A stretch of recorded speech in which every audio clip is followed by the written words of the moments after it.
And I'm all fascinated by the work of Michio Kaku, this brilliant scientist in New York, who is a physicist who is involved in string theory. Yes. And I think their latest conclusion is that they concluded there are at least 11 different dimensions. And I've always said that death, when we die, the soul, which I believe is an immortal living creature in itself, simply goes over to the next dimension, which we look upon as death. Well, it isn't death, it's just a higher form of life. Yeah. And I've been making my plans recently to make the transition. As Marcia says, don't get up alone to go tonight. I haven't bugged her quite enough yet. Well, I hope that you stay with us for quite a while longer, because you're a wonderful, enlightened being to be around. Question. I have one last question, and then I'll let, if Bill has a question, he can go ahead. 2012, have you been told, either by your military contacts, people in the deep black secret government, and or by your alien contacts, anything about that period of time? It isn't the end of anything. Mm-hmm. It's the beginning. My conclusion is, and I have not been given blah, blah, blah, this is what's going to happen. I've concluded that it involves probably major contact. I mean major. If you think the Phoenix Lights, which I'm sure you're familiar with, sure. You're familiar with the Hudson Valley incident some years back, mm-hmm. which makes the Phoenix Lights look like nothing, as I said, small potatoes. I think that these exposures, these flyovers, are going to probably gently continue to increase, and I think in 2012 somehow, I anticipate, and I hope to hang around maybe that long, if I can get my arthritis to settle down,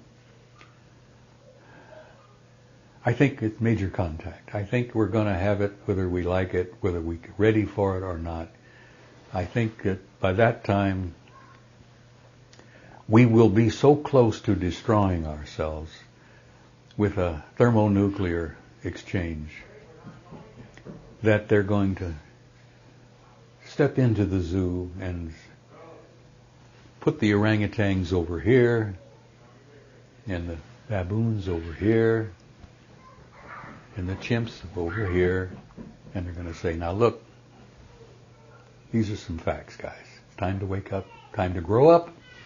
This is what Robert Heinlein called graduation day. Has it occurred to you, I'm not sure if you've heard Dan Burrish's testimony or seen his interview. We did an interview with him in which he talks about the fact that from what he's been told, some of the aliens that have come to visit were time-traveling humans from the future. Has this entered into any of your contact experiences or knowledge that you've come across? It's been well, how do I say this? It's been a given to me that time travel is a reality. Now, I don't know that I have been told that, but I seem to instinctively accept it and understand it, that time as we understand it, and this dimensional thing of time and space, is so primitive and so fundamental. Time is infinite, space is infinite, and time and space is connected so deeply involved together that time travel is just accepted. It's a given.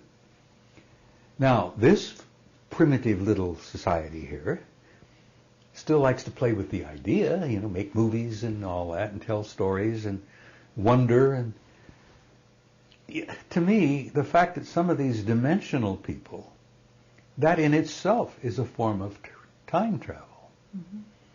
When you come here from another dimension that is so totally different in so many respects from what we have here, you're literally coming from another time. Now, whether it's our time at another time and place, You see, we are so limited in our concept physically, in terms of physics and all, that we really can't even discuss it. We are entering the end of the great year. Now, our astronomers tell us that we're moving this little tiny solar system and all of its little pathetic little planets, even beautiful Jupiter, we're all moving in a form in the galaxy. We're on the edge and we're shipping and shifting, and we're reaching a point where we're going to be aligned somehow with the center of the galaxy. Now, don't ask me to explain how that works, but I do know and do believe that we are completing a great year. This age of Pisces is closing. Uh-huh. And I always felt that the beautiful young man from Galilee was part of that, because he ushered it in, and I've often wondered if he might not drop back in to usher it out. And I'm not talking religion to you, I'm talking spirituality. Uh-huh. Because that spirit, that soul, that great soul that incarnated in Galilee back then is alive and well. And I've told some of my fundamentalist friends, who think I'm cracked, that I knew him well and he was one of my closest friends, and I'm looking forward to seeing him again. Mm-hmm. And they, that's almost heresy to them, But I told him, I says, don't be troubled, you're going to see him again. The same young man that walked the fields in Galilee 2,000 years ago, probably going to come back again, and you better damn well get ready. Robert Dean, we've been incredibly grateful to have you here today, and you are really a legend in your own time among ufologists, and I wouldn't be surprised if you are a bit notorious as far as the secret government, majestic, and what did you call them? The PI-40? I-40. Okay. PI-40, yeah. PI-40. All right. Well, who knows what goes for the name, Sure, absolutely. Is there anything else that you want to tell us or add? Yeah, I appreciate the opportunity to have shared a few things with you, and I apologize for some of the emotions. I feel very strongly about all we've been talking about. In closing, I would like to say one thing, is that I have as I said, a love-hate relationship with the human species. I have a great belief in the future of mankind. We're not a mistake. We're not an accident. None of this is an accident. That the human species, the human race, in spite of all of its orneriness, is a beautiful race.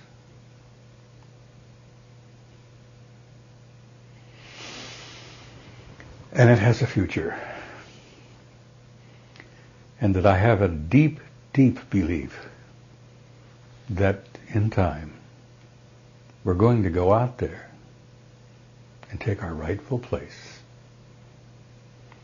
where we began, our home in the stars.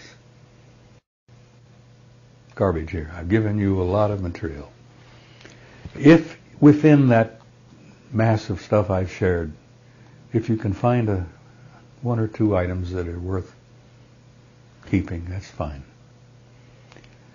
But as I said, I have a love-hate relationship with the human species, and I just